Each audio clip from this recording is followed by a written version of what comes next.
Hi, this is Roger. Thanks for dropping by. Sorry about all the music stuff last night. I was just in one of those funny moods where I just needed to relive my youth, I suppose you could call it. And that involved heavy on the music, if you know what I mean. I played in bands and stuff. Music was my entire life in those days. Not so much now, but it's nice to revisit it now and again. And it sounds like I did the same for some others, like, rekindled their youth and memories and stuff, which was the idea at the end of the day. And like I've always said, viewing is not compulsory. If that was not your thing, then fair enough. Right, couple of things. The YouTube viewing habits tag. It's going around, people are joining in, this is good stuff, but it's becoming apparent that there are certain questions that get the same answer from all of us. Perhaps YouTube should be listening. Like, do you click affiliate links? Everybody so far has just done one word answer. No. Well, stop putting them in there then. They're a waste of time if nobody's using them. So some things, some habits are coming out of it. But what is more interesting for me is not the answers to the questions, quite honestly. It's the other stuff, the other things that people do on YouTube and what they watch as part of their, entertainment part of their lives, sort of thing. I mean, the YouTube stuff is to do with their own hobby, the orchid bit, and we all love that. Otherwise, we'd certainly been shut in our houses. We'd be bored out of our tinies, wouldn't we? But yeah, it's the other stuff that I'm finding interesting. I've just watched Margaret East, and that digressed into having what we call a hedgerow in the UK, where hedges go down boundaries and by their very nature actually exist in both properties, but only one person can own it, and that one person is supposed to be responsible for looking after it. And if it encroaches on somebody else's property, in theory they're obliged to maintain it, and if they don't, you can.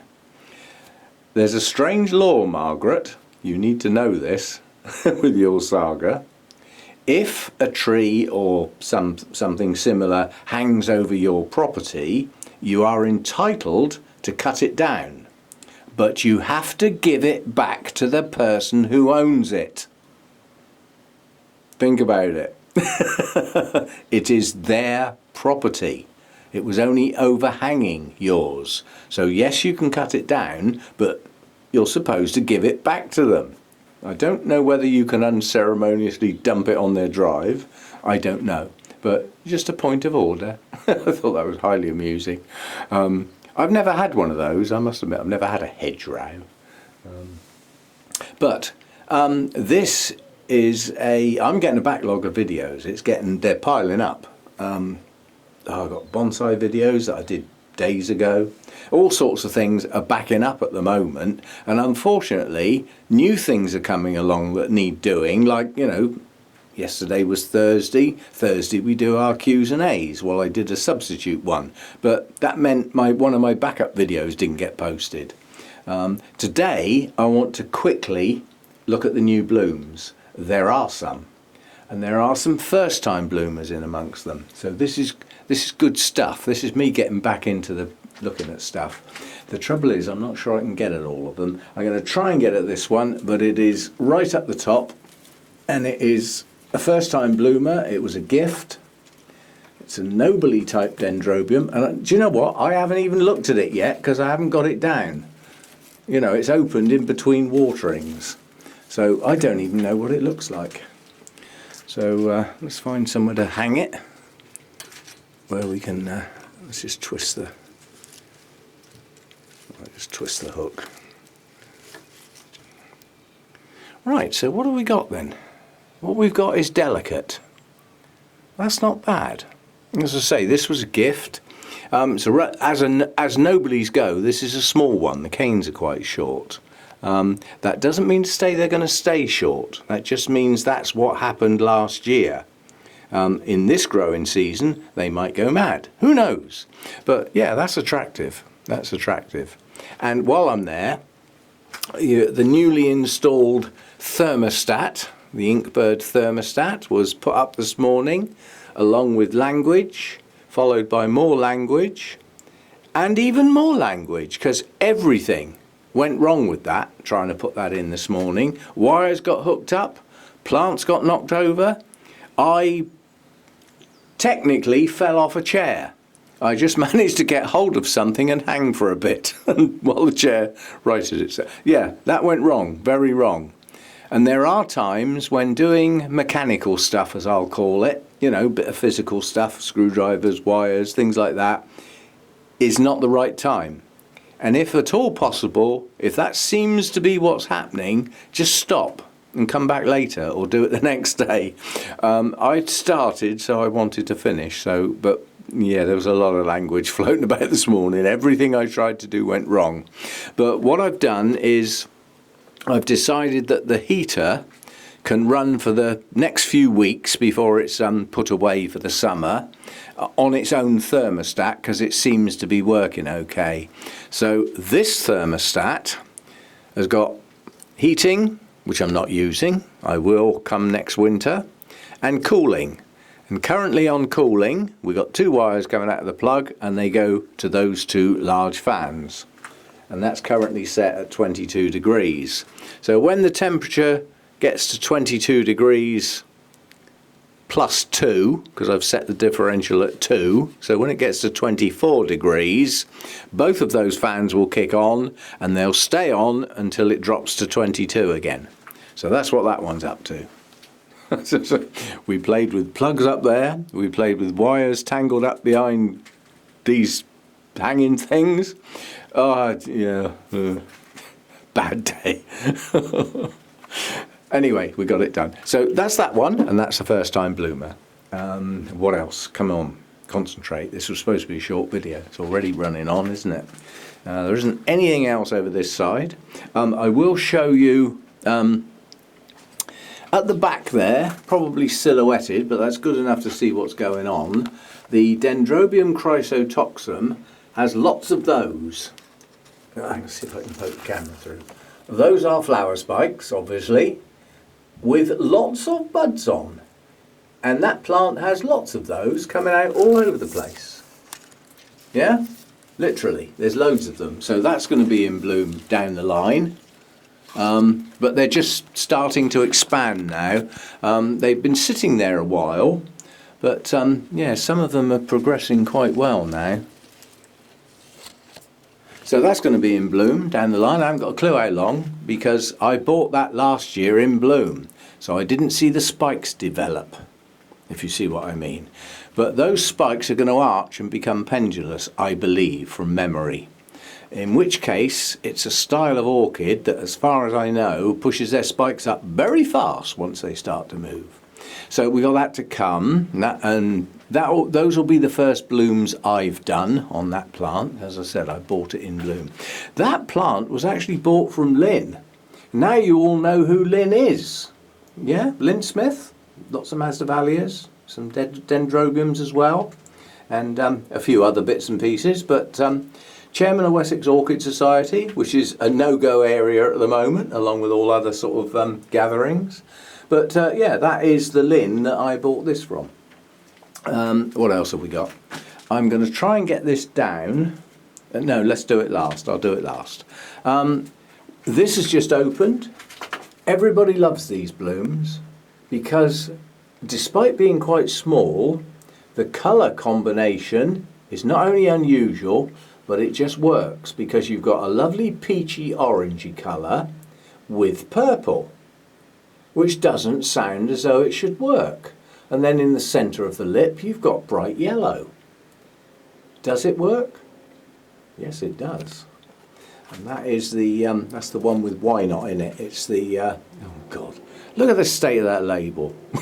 It's faded to anyway, it's Cattleya Little Lemon Drops crossed with Cattletonia Why Not. And you've had the story recently, so you don't need it again. But yeah, that's recently opened. There's another bud round the back just opening, so 3 blooms on that spike. And that's the second spike, because it's got 2 leads and they're staggered, so they don't I don't think they will ever come out together, but it's nice that they're staggered because you get some blooms and then you get a fair old gap and then you get some more blooms. So, you know, it's like a twice a year bloomer. It isn't really, but that's the way it goes. What have we got down here? This Tolumnia that's been out a nice long time is just starting to open its second spike. And you probably won't remember, but when this first opened, we looked at the picture and we looked at the blooms and thought, this is going to be a colour changer. And now you can see both blooms on both spikes. You can see the well, you might not be able to see the difference, depends whether I'm too close to focus. But the lower set of blooms there have got lovely veining on the lower section, whereas the upper spike that's just opened hasn't yet. It hasn't developed that veining in any depth of colour yet. So that's the colour changing nature of that one. Let's have a quick look at that. That is just gorgeous. And that's how that one fades. So on this one, the brand new blooms are the best ones, not the older ones. Whereas on this pink one, the older ones are better. Yeah, it does vary with Tolumnias. They do some strange things with their colours. Right, over here, I think you've seen this Cattleya because that is the second set of blooms, I believe. So it wasn't in bloom that long ago. And this one over here, which I absolutely adore, it's just a hybrid. It's got no name or anything like that. And what it does have is another set of buds over there. So there's lots more to come on that one. But this is new. It's not its first time blooming. And I inadvertently disclosed that existed in the music videos last night. So I just pointed the camera basically. But yeah, that was supposed to be a nice surprise.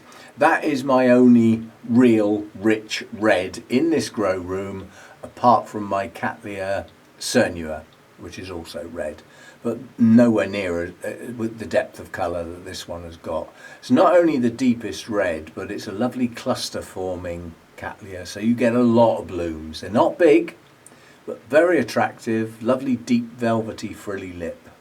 So and that one's got a name about 8 foot long. That is Cyangu Red Pearl, and it's the variety Red Dragonfly. So with that amount of red in the name, we could have guessed the colour, couldn't we? And it's red, yeah.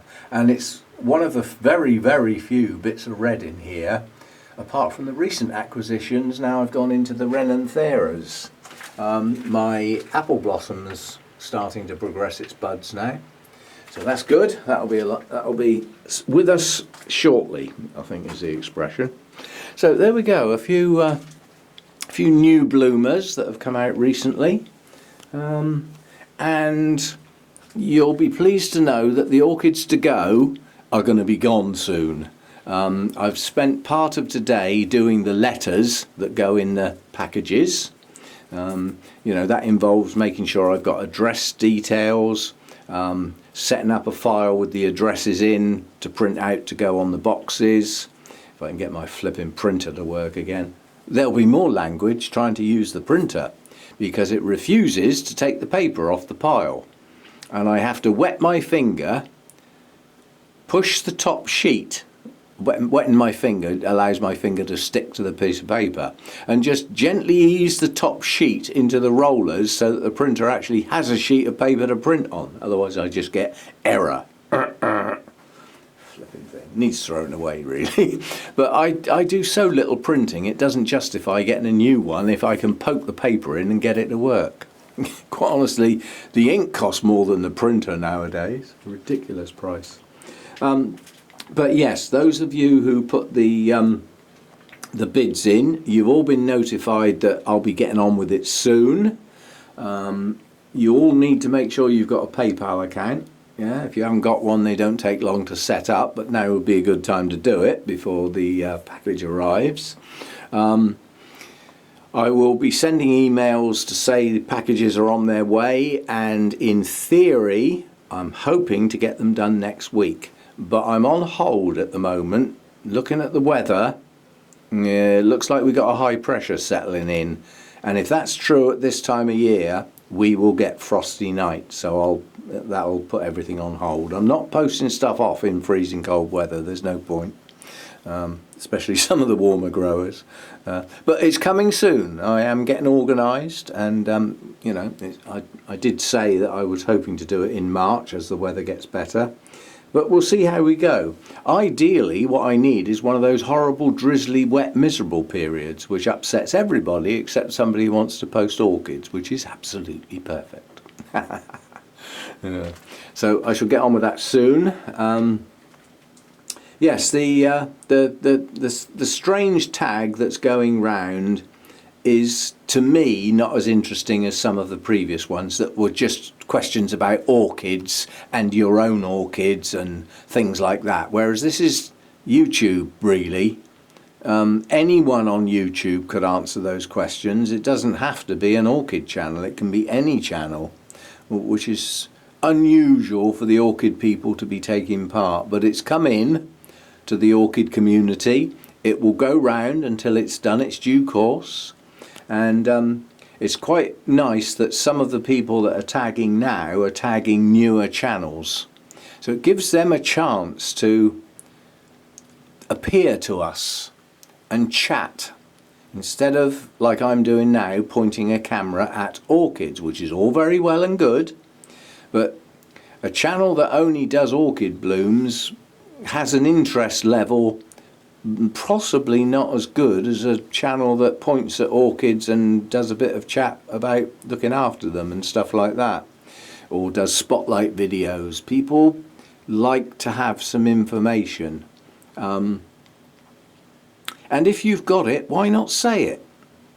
Quite honestly, I don't see any reason that if you've got an orchid that's been a bit of a proverbial pain in the whatnot to get to bloom, well, whatever you did to get it to bloom, tell people. Don't just point the camera at the pretty blooms that have taken you 5 years to get. You know, bit of a clue on how to do it would be good stuff. And that's really what the community side of our orchid channels is about. It is that sharing. And quite honestly, it's one of the few YouTube communities where you don't get that selfishness, where people withhold clever dick information because they've got it and you can't have it. You see what I mean? We don't tend to do that. We tend to share.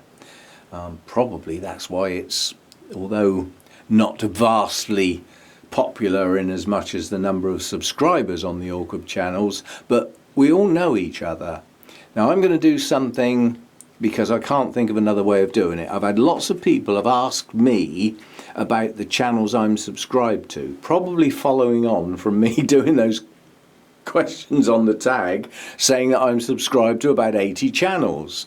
And there are people out there that have only managed to find half a dozen orchid channels, and they want to know about these channels. Well, I can't be picky and choosy. It's unfair. Yeah, so I can't do a list in a video of 80 channels, but what I can do is point the camera at my subscriptions feed and slowly scroll down the orchid channels that I'm subscribed to, bearing in mind you watching the video can pause it and take notes or any appropriate action that you think. But that's the only way I think I can do it fairly.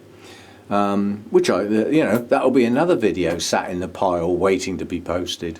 I haven't done it yet. It's just an idea of a way to do the orchid channels I'm subscribed to, some of which are dead, some haven't posted for a very, very long time. And if they haven't posted for a very long time and they're still subscribed to, there is a reason. It's because I thought of them as friends in the day, and I just keep them there in case one day they come back, which would be so nice in some of those cases for those people to come back, because in some cases I don't know why they went in the first place. So it would be nice. So I keep that subscription sat there just in case. You never know. But they are in effect dead channels. That doesn't mean to say, you know, the videos are still there. There's still some great videos on those channels, but no new ones. So that's up to you. But yeah, that's a way, it's the only way I can think of to actually give my list of channels I'm subscribed to, the Orchid channels, is to slowly scroll through it on the computer screen so that you've got the information. You can then do with it as you please, including totally ignore it. It's up to you. But we've all got the ability to pause a video, at which point you've got a screen full of information, and then you can let it run on a bit, you get another screen full. So I'll come up with that soon. And I'll see you next time. Thanks for dropping by. And those that are doing this tag set that's going round, great stuff. Strictly speaking, although so far everybody that's done it has plonked themselves down in front of the camera, including some people we don't normally see. And certainly in one case, somebody who'd rather not do it. But it is an opportunity to show yourself when you wouldn't normally. I think that was the first time I ever plonked myself in front of a camera, because I refused to do it for years. And it was probably a tag that got me in front of the camera. And now, although I don't stick my face in the camera that often, I do have some regular instances where I do. And quite honestly, they're popular. So why stop them? So I carry on with them, even though it does mean washing my hair and having a shave and putting a clean shirt on. Ugh, God, what I do for you lot. See you next time. Thanks for dropping by. And this was the bit I said earlier that I'll do it in a bit and then totally forgot. So this is Let's Play How Many Spikes Can You See? It's another little game to play. Now it does involve me trying to stay in focus in very poor light, but this is my Dendrobium Jenkinsii, where last time we looked at it we had probably a lot of spikes that nobody could see. Depends on the size of the screen you're viewing on, I suppose. But I know roughly how many there are, and let's just go round then. I don't know how close I can get without going out of focus, but we're going to start in the top left hand corner, and I'll go slowly, yeah, and then we're going to move down, yeah.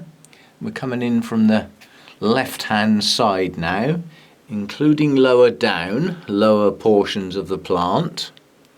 Now I'm going to push across to the centre. You won't find much in that area. Oh, I'm giving hints now. And then we're going to move up through the centre.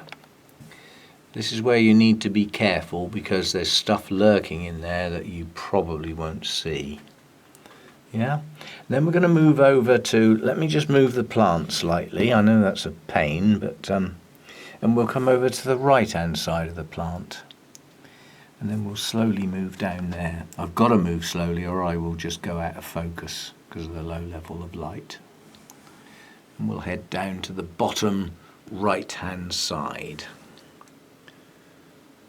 Right.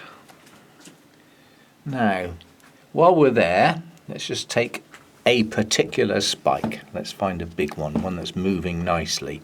There's one. How many blooms on that spike? 4. Yeah? Let's find another one. There's one there, look. That's got 3.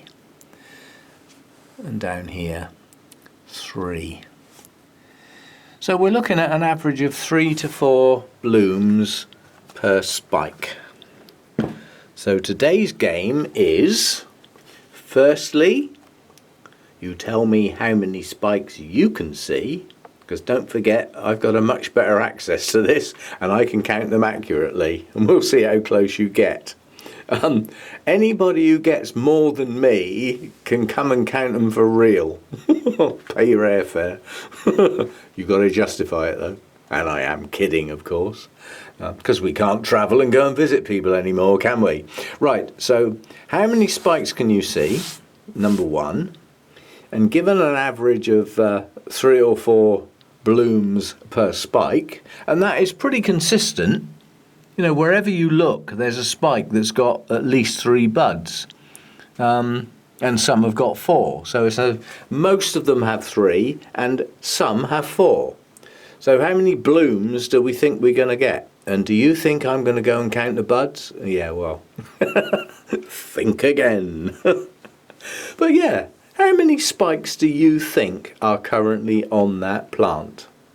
And you've had a slow move round with the camera, so this could be fun. I wonder how close people will get. I wonder if people can be bothered. Anyway, another little game. We're all stuck indoors at the moment. What else have you got to do? Count the spikes. Come on, let's have a game. See you next time.